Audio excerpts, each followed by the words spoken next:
च्या वतीने मनोज जरांगे पाटील यांच्या समर्थनार्थ मराठा आरक्षणाच्या समर्थनार्थ कुर्डू ग्रामस्थांच्या वतीने रास्ता रोको आयोजित केलेला आहे। रास्ता रोकोची आणि मराठा आरक्षणाची थोडक्यात भूमिका मी सांगतो। मराठा आरक्षणासाठी अनेक दिवस आंदोलन, अनेक वेगवेगळे आंदोलन झालेली आहेत। अनेक लोकांनी आत्महत्या केलेल्या आहेत। 58 मोर्चे शांततेच्या मार्गाने मराठा समाजाने काढलेले आहेत। मराठा समाजाच्या आरक्षणासाठी महाराष्ट्रातल्या कोणत्याही समाजाचं, सामाजिक संघटनेचा विरोध नाही। सर्वपक्षीय नेते एकत्र येतात आणि सर्व पक्षीय नेते एकत्र येऊन एकच म्हणतात की आम्ही मराठा आरक्षणाच्या बाजूने आहे, आम्ही मराठा आरक्षण देण्यासाठी अनुकूल आहोत। मग घोडं कुठं अडतं हेच मराठा समाजाला समजेना। सर्व पक्ष एकत्र येऊन म्हणतात की आम्ही मराठा आरक्षण देण्याच्या बाजूने आहोत। मग मराठा आरक्षण देण्यासाठी अडचण काय आहे हेच मराठा समाजाला, सामान्य मराठा समाजाला, मराठा बांधवाला समजेना। मराठा समाजाच्या जी दयनीय अवस्था आज झालेली आहे त्यामुळे आज मराठा समाज रस्त्यावर उतरून आरक्षणाची मागणी करत आहे। आपण जमीनदार होतो, आपल्याकडे 100, 150 एकर जमिनी मराठा समाजाच्या पूर्वजांना होत्या। आज त्या जमिनी अर्धा एकर, 1 एकरावर आलेल्या आहेत आणि मराठा समाजाचा प्रमुख व्यवसाय हा शेती आहे आणि शेती हा व्यवसाय करणारा प्रत्येक जण महाराष्ट्रातील कुणबी आहे। आणि आपल्या मनोज जरांगे पाटलांनी जी भूमिका मांडलेली आहे ती भूमिका अशी आहे की मराठा व कुणबी एक आहे, एवढीच भूमिका आणि एवढंच महाराष्ट्र शासनाने जाहीर करायचं आहे, बाकी काहीही नाही।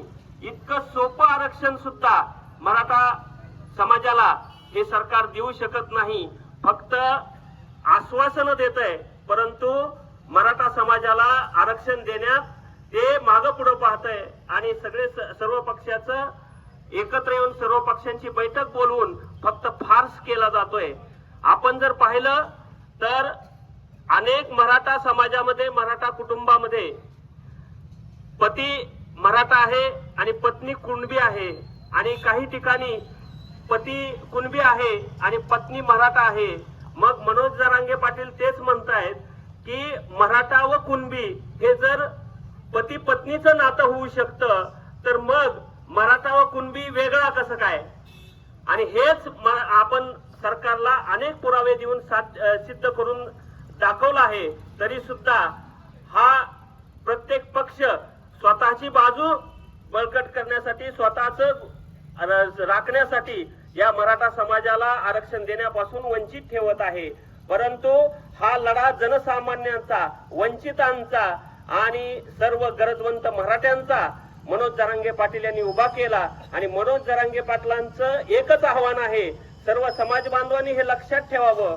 मनोज जरांगे पाटलांचं एकच आव्हान आहे, जोपर्यंत आपला लढा अहिंसात्मक राहील, आपण कसलीही जाळपोळ, दंगल, हाणामारी काही करायचं नाही, जोपर्यंत तुम्ही हे शांततेच्या मार्गाने हा लढा चालू ठेवणार तेव्हाच या मराठाला आरक्षण मिळणार आहे। कारण आपण जर जाळपोळ करायला लागलो तर या सरकारला आंदोलन दडपण्यास काही अडचण नाही। सरकार आंदोलन कधी दडपू शकतं तर ते जर आंदोलन हिंसक झालं तर आंदोलन लगेच दडपला जाऊ शकतं। म्हणून मनोज जरांगे पाटलांचा एकच सर्व मराठा समाज बांधवांना विनंती आहे की सर्वांनी शांततेच्या मार्गाने, लोकशाहीच्या मार्गाने आपले आंदोलन चालू ठेवा। मराठ्यांना आरक्षण 100% मिळणार आणि मनोज जरांगे पाटलांसारखा प्रामाणिक नेता या मराठा समाजाला आरक्षण मिळवून देणार म्हणजे देणार। आपण जर पाहिलं मराठा समाजाच्या आरक्षणाला फक्त काही थोड्या राजकीय नेत्यांचा विरोध आहे आणि तो विरोध हा समाजामध्ये नाही, ते ज्या समाजाचं नेतृत्व करतायत त्या समाजाच्या सामान्य माणसाला सुद्धा वाटतंय की मराठ्याला आरक्षण मिळालं पाहिजे. फक्त त्यांचं दुखणं वेगळं आहे आणि ते दुखणं फक्त राजकीय नेत्यांचं आहे. सामान्य माणूस आपण जर पाहिलं कुर्डू गावामध्ये सर्व समाजाची लोक मराठा समाजासोबत आहेत आणि त्यांचं कधीही म्हणणं नाही की मराठा समाजाला आरक्षण मिळू नये. सर्वजण म्हणतात की मराठा समाजाला आरक्षण मिळालं पाहिजे. फक्त काही मुठभर राजकीय नेत्यांचं स्वतःच्या फायद्यासाठी स्वतःच काहीतरी जळतंय म्हणून ते मराठा समाजाला आरक्षणाला विरोध करतात. परंतु हा जो विरोध आहे हा त्यांचा चुकीचा आहे आणि मराठा समाज सध्या पूर्णपणे दारिद्र्य रेषेखाली सर्वात जास्त संख्या मराठा समाजाची झाली आहे. शेती हा व्यवसाय पूर्ण कोलमडलेला आहे. शेती व्यवसाय कधीही शेतकऱ्याला परवडत नाही आणि त्यामुळं त्यांच्या मुलांना शिक्षण देणे हे प्रत्येक शेतकऱ्याला अवघड झालेलं आहे आणि शिक्षण पूर्ण शिक्षण महाग झालंय आणि ते शिक्षण कुठलाही शेतकरी आपल्या मुलांना देऊ शकत नाही. म्हणून मराठा समाज तळमळीने आपल्याला आज आरक्षणाची बाजू मांडतोय आणि आरक्षण मागतोय. तेवढं सरकारनं द्यावं ही अशी विनंती कुर्डू ग्रामस्थांच्या वतीने परत एकदा मी सरकारला करतो आणि थांबतो. जय जिजाऊ, जय शिवराय.